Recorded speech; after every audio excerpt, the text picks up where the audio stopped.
Happy Saturday! I'm E.G. and I'm an indie author. This week I thought we'd talk a little bit about some things that you might run into when you're actually getting into the writing path. And these include some of the common rules that you were told as a writer that you should always follow.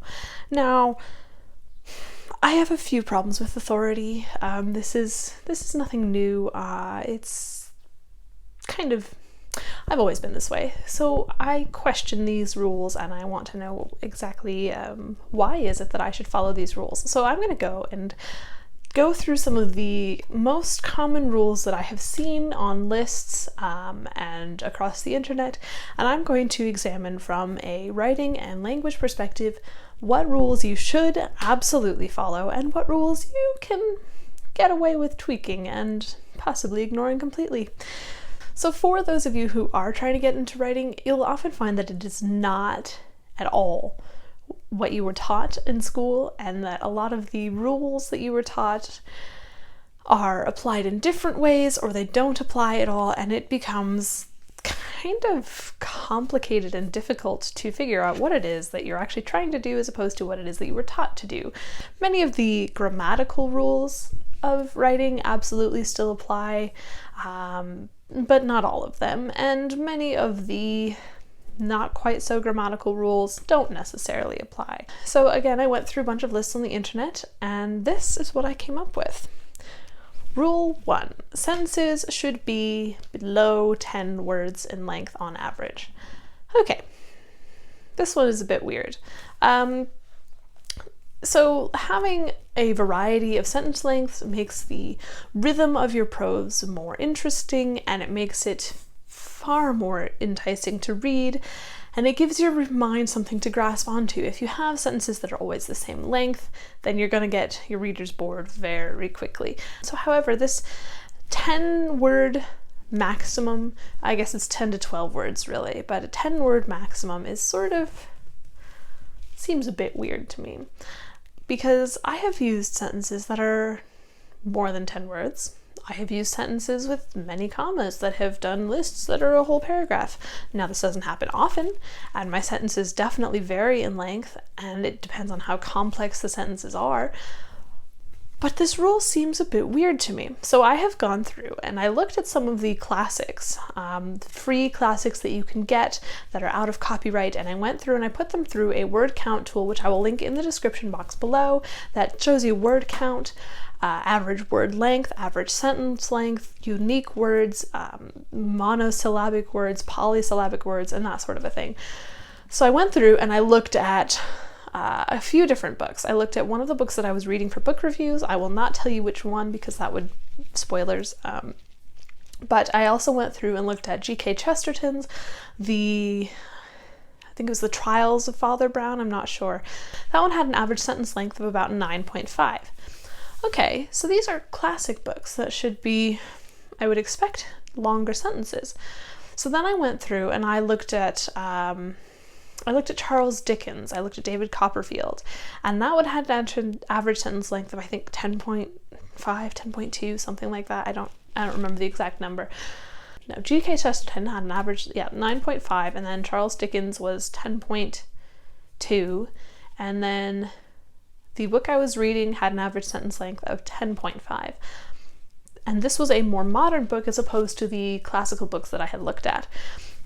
So that seems very interesting to me. It shows me that on average, even these longer sentences, these works that you expect to be long and wordy, but are hugely popular, they still have this average sentence length. And now, so that is generally, I would expect, a rule that sort of could be followed. However, I would not follow this exactly. As I have said, I have sentences in my work that are far more than 10 words. I have sentences that are far less than 10 words. I have sentences that are 2 words.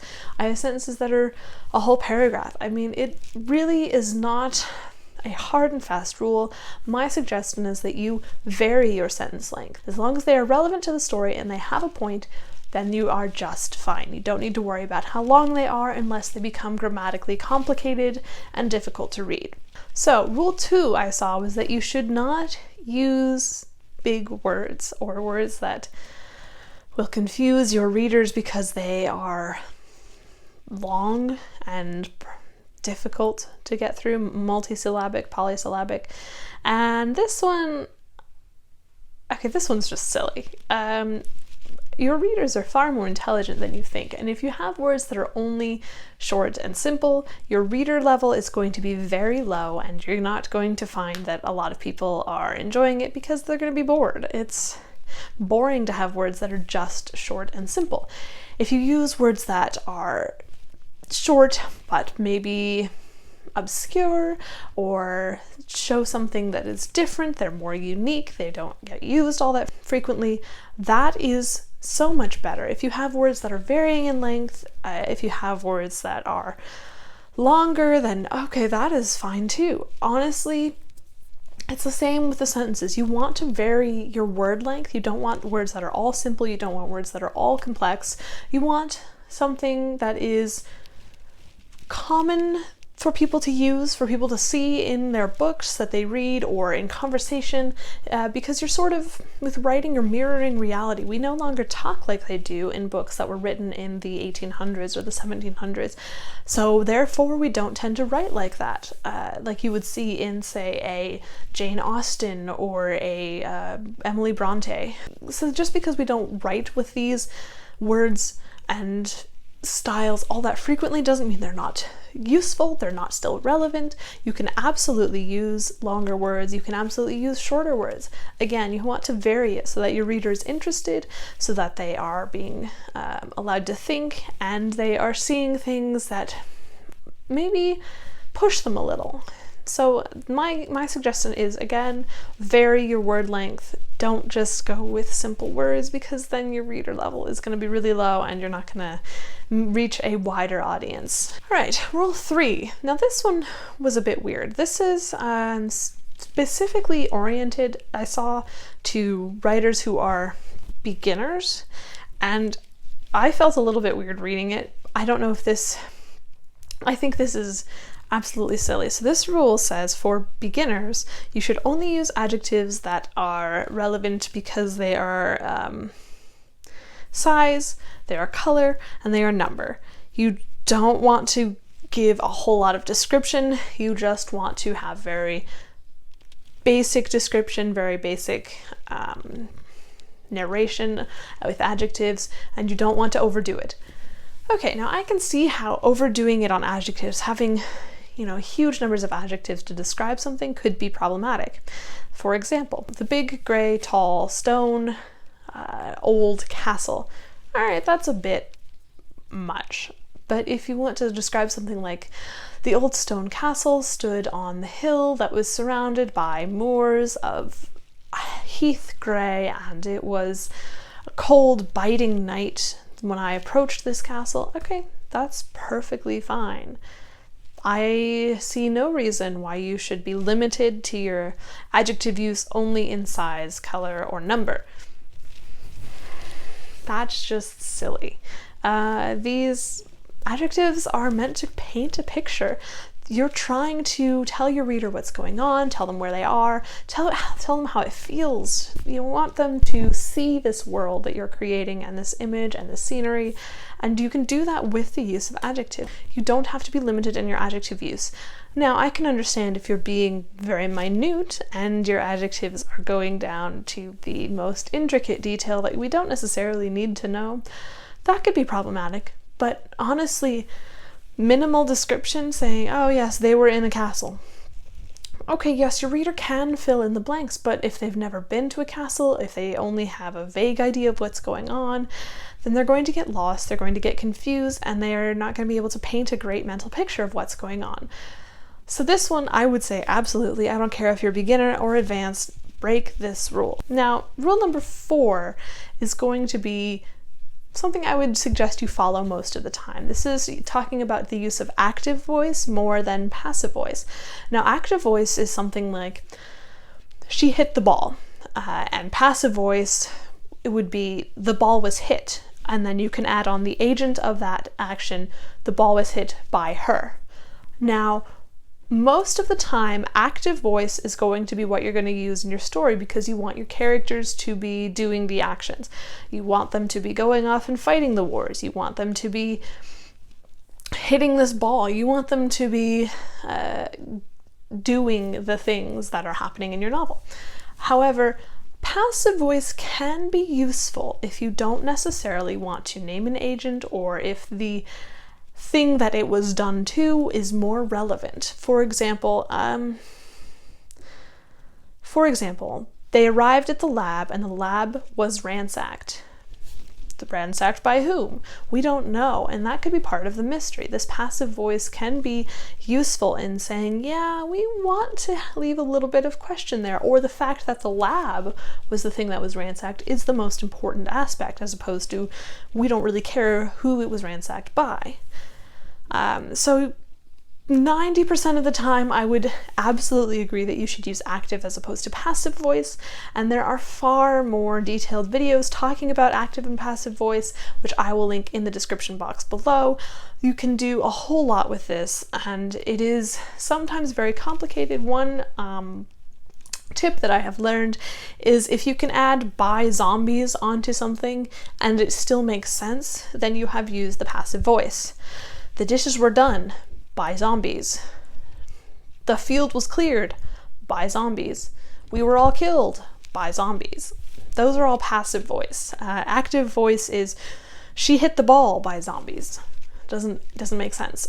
So that's a good tip to tell whether or not you're using active or passive. So I would say absolutely you should follow this rule. Use the active voice more than the passive voice unless you have a very specific reason for using the passive voice. Okay, now the last rule that I'm going to talk about is the dialogue tag system.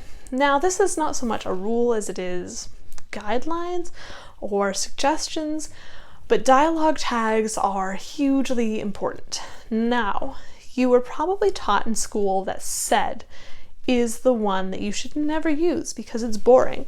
They want you to use exclaimed or questioned or growled or whatever, and that can be useful some of the time, but if you go through all of the time and just use those other alternatives to said, it gets a little bit strange. For example, "Let's go to dinner," she exclaimed. "Where?" he questioned. "Well, gosh, I don't know," she snapped. I mean, yes, it sort of tells you the emotions of what's going on, but it can be a bit strange, so you don't have to use these all the time. Actually, most of the time people suggest that you should use said. Said is sort of a word that is filtered to the back of your mind, and you don't necessarily need to notice it as you do with these other words, so it can sort of filter away and you're focused more on what was said as opposed to how it was said. And then there is the fact that you can also use no dialogue tags at all. You can use a thing called narration. Now, if you're narrating, then you've got a dialogue and then that's it. And you narrate an action, and it is most likely that this dialogue was said by the character whose action you're narrating.